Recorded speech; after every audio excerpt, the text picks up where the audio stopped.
Hey, all, Scott Horton here. I want to tell you about this great new book, Livin' La Vida Barocca, American Culture in an Age of Imperial Orthodoxies by Thomas Harrington. While he comes from the left, Harrington has little time for much of what is passed off under that label today. Like us libertarians, he puts peace and freedom first. The book's got great essays on American fascism, empire, the Israeli occupation, the left and Obama, liberalism in the state, and some interesting lessons from the history of Imperial Spain. Livin' La Vida Barocca by Thomas Harrington. Check it out at scotthorton.org/books or scotthorton.org/Amazon.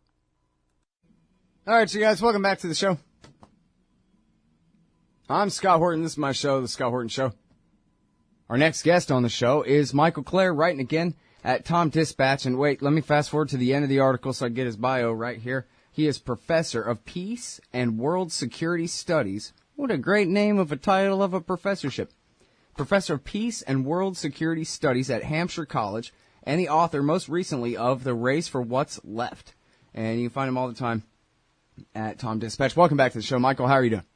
Pleasure to be with you. Yeah, good to have you here. You need in your title here and oil. Well, I guess the race for what's left, that betrays it right there. Real expert on global energy resources here, and especially what all it has to do with American foreign policy, which is a hell of a lot, of course. So this one is called Obama's New Oil Wars. Washington takes on ISIS, Iran, and Russia.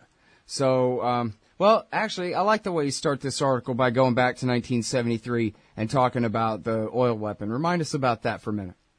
Okay, well, when we talk about the oil weapon, at least back over time, we're usually talking about efforts by the Arab countries, the Arab members of OPEC, to punish the U.S. for its support of Israel by cutting off the flow of oil from the Middle East to the USA. And they did that most spectacularly in 1973, after the October War of 1973, Arab-Israeli War, to punish us for supporting Israel in that conflict. And it created those famous long gas lines in the United States when oil was scarce, and it triggered a global recession. So it had a tremendous impact on the U.S. and the rest of the world. Wasn't that mostly them just trying to adjust the price of oil to the real value of the U.S. dollar at that point? They did that as well. The OPEC countries as a whole raised oil prices to get a larger share of the income, but the Arab members of OPEC went further, and they actually cut off the flow of oil to the United States at that time. I see. And so, well, and then I guess it was after that they, well, let's see, 73. Yeah, so this was 2 years after they went off the gold standard. At what point had they worked out the so-called oil standard for the dollar, where the Saudis would promise to only denominate in dollars? That was before this, and they kept to that part of the deal even during the boycott. They didn't really change that. Do I understand right? Well, yeah, they didn't change that because what you're talking about was something that all of the oil-producing countries were involved in, and their aim was to increase the share of profits for oil sales that went to the home country instead of the oil companies, the Western oil companies that were getting all that money in the past. But the decision, the oil embargo of 1973 was done only, as I say, by a group of those countries, not all of them. Right, I see. All right, so then now what you're saying is, I guess, that Washington learned a lesson from that, which they should have already understood quite well, right? With all the Rockefeller influence in the government, especially in the 70s, that, hey, oil is a hell of a weapon, isn't it? And so that really does, or I don't know, I guess I'll put it in the form of a question. How much exactly does oil have to do with the American empire and its policies around the world? Oh, well, that's a topic I love to discuss, Scott, and I wrote a book about it called Blood and Oil that I tried to show that American foreign policy and military policy has largely been shaped by America's need for Middle Eastern oil and, as a result, a determination to control that part of the world as much as possible, to dominate the Persian Gulf area militarily and politically. And that's behind virtually everything that's happened for the past 50 years. The first Gulf War in 1990, the invasion of Iraq in 2003, and just about everything else that's happened in that area is a consequence of America's desire to dominate and control the oil-producing countries of that region. But what's happened lately is that oil production in the U.S. has risen so much that we're much less dependent on those countries. And that leads some policymakers to believe that now we can wield the oil weapon against people we don't like Iran and Russia and other countries and groups like ISIS. The question is whether this position we have is temporary or not, because other countries are also going to see what we're doing and they're going to retaliate. Yeah. Isn't that funny that instead of, now that we have all this natural gas and we're, virtually, right around self-sufficient when it comes to energy resources in the United States and Canada anyway, that this isn't a time where now we can back off and just let the Middle East go to hell if it wants to, or do great if they want to, make deals with whoever they want to because it doesn't affect us. No, now we're just, as you put it, freed up to abuse the oil weapon, to use it to choke off and to wage kind of proxy war against adversary states even more than before. Yeah, I think that's the belief of some in Washington, that we're in this powerful position and we could do what we want. I would say that's a very dangerous attitude to hold, because even though we're getting more of our oil from Texas and places in the U.S., North Dakota, through fracking, other countries are going to copy our behavior, and ultimately we're all dependent on a price of oil that's affordable. And even if we get our oil at home and there's a scarcity somewhere else, we're still going to see rising prices in oil. So I believe using oil as an instrument of power is a bad idea in general. Yeah. Well, and so it's funny because you have a gigantic continent like Africa, and you can see where in the West, America, I don't know what's the percentage. It's a pretty big one, right? Like 20% or something of America's daily oil supply comes from Nigeria or the Niger Delta there. Is that right? That was the case up until a few years ago. However, because of the fracking boom, that has diminished. We're no longer quite as dependent on Africa as we once were. And we're getting more oil in the form of tar sands oil from Canada. So the balance of imports has shifted away from Africa and the Middle East for the United States. But our allies, Japan, the Europeans, they get their oil from Africa and the Middle East. And so we have to worry about the global picture, not just, think that we can get by ourselves. That's not going to happen. Mm-hmm. Well, when you see American moves in places like Uganda, where we're not getting oil from them, they're about as landlocked as hell, and to build a pipeline through a bunch of warring territories and this and that, it seems like the only thing that they can do, the only thing they can accomplish there is to try to prevent the Chinese from establishing, too much of a dominant presence for a long term, just so that they can, choke the Chinese off someday. But it's surely not about, making sure that I can pump that gas at the local 7-Eleven. Yeah, well said, Scott. My sense is that there is a real debate about what the U.S. view should be on China's pursuit of oil. There are some who say is that, that China is inevitably going to be our enemy, and we should do everything to contain China, to prevent its rise, to deprive them of resources. But I think that's not in our best interests. I think we want to see China be able to get oil from other places in the world, because that the whole economy of the world will benefit that way. Right. Yeah, as Reese Erlich said on the show the other day, hey, you look at how major powers deal with each other. They make deals, because what are they going to do, nuke each other? But when it comes to the poor and weak countries, look out. All right, now I'm sorry, we got to take this break. We'll be right back with more with Michael Klare. Writing again at TomDispatch.com. Hey, Scott Horton here to tell you about this great new book by Michael Swanson, The War State. In The War State, Swanson examines how Presidents Truman, Eisenhower, and Kennedy both expanded and fought to limit the rise of the new national security state after World War II. If this nation is ever to live up to its creed of liberty and prosperity for everyone, we are going to have to abolish the empire. Know Your Enemy. Get The War State by Michael Swanson. It's available at your local bookstore or at Amazon.com in Kindle or in paperback. Just click the book in the right margin at scotthorton.org or thewarstate.com. Hey, cool. Remember how Clive was talking about his colleague Corey Kreider from Reprieve there? She's been interviewed by stupid old Amanpour right now on CNNI, if you want to set your DVR there. She's the one who got the judge to rule they got to release the video of what they've done to this guy down at Guantanamo with the force feeding there. All right. Now, we're talking with Michael Klare. His piece at Tom Dispatch is Washington Wields the Oil Weapon. And it'll be running on antiwar.com tomorrow. And so, well, let's see. It's not your fault, it's mine. We're kind of all over the place here. But let's talk about the strikes against ISIS and their oil resources, such as they are. How much of an oil-producing state is Syria, or, I guess, Western Islamic State nowadays anyway?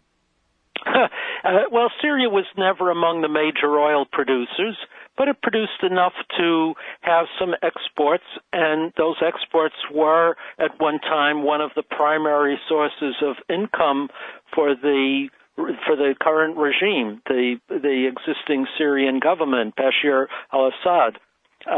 But they've lost control over those oil fields. ISIS has taken over, and some by the al-Nusra Front as well.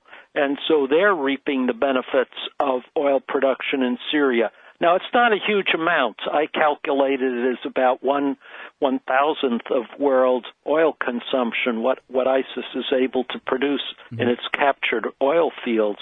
But hey, that's still at $90 a barrel, and they're producing, say, 100,000 barrels. That's a huge amount of money they're making every day. And that's where they get the money to pay all of these foreign volunteers that are coming in to join ISIS. They get paid a lot more in many cases than they would being unemployed kids somewhere in Europe or in Beirut or in Egypt or those countries. So the oil is enough to give ISIS its working capital. Mm. And now, but how much is that exactly? Because I read this thing. It was not the actual Rand Corporation study, but it was an article by the author of it anyway. And he was pretty alarmed, saying these guys are making as many as $2 million a day, which I think Travis County, Texas, pulls in every, 4 or 5 minutes or something like that. That their total budget this year may be as high as $2 billion, which even he said, yeah, that's probably just enough to pay the wives of the dead fighters their pensions for a little while. And basically, I mean, we're talking about the flattest, brokest wannabe state in the whole wide world here, right? I think you have to put this into perspective. I can't think of another terrorist organization, which ISIS is, that has that kind of a money. Right. And biggest terrorist organization, smallest government. Yes, it's probably the smallest. The Islamic State is the smallest state, and it's a state ruled by terror. It's not a really functioning state. But the fact is that they're able to attract fighters to their cause, not necessarily out of ideological commitment, which is the case in most of the other terrorist groups, but because you get paid a damn good salary for somebody who's 19 years old, has no education and no job prospects. They're getting, I'm told, 100 euros, about $125 a week. And, that's a lot more than mostly that their other young men like that in their part of the world ever are going to see. So it is attracting, they are producing enough wealth to finance their army, and it makes them a formidable opponent as a result. Mm-hmm. That sounds like it could be an important weakness, though, too, if their whole army is simply mercenary and it's only their very core that are actually the true believers of this thing. Although I guess it depends on whether their fortunes are on an upswing at any given moment.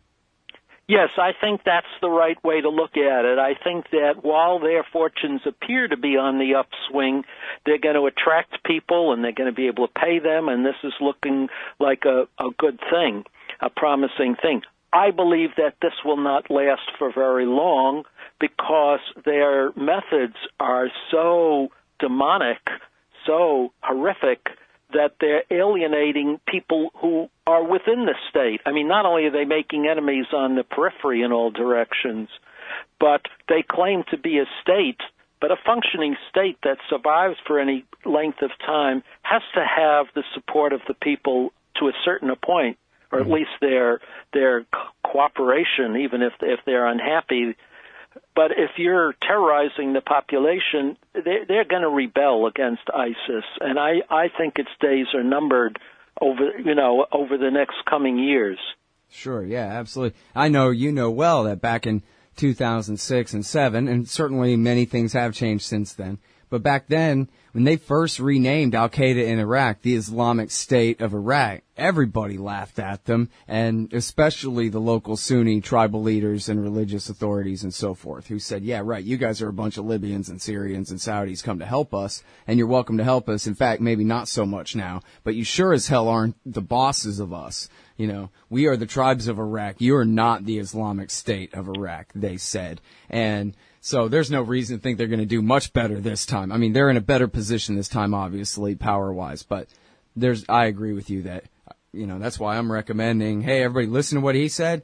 Hands off. We don't have to support the Iranians. We don't have to support anybody, the Saudis or Assad or anybody against these guys. The local Sunnis they're attempting to foist their rule on are going to be the end of them sooner or later. They're outnumbered. And like you said, their methods are so horrible that there cannot be popular sovereignty of any kind anywhere they go. They can rule only by terror, and that only goes so far.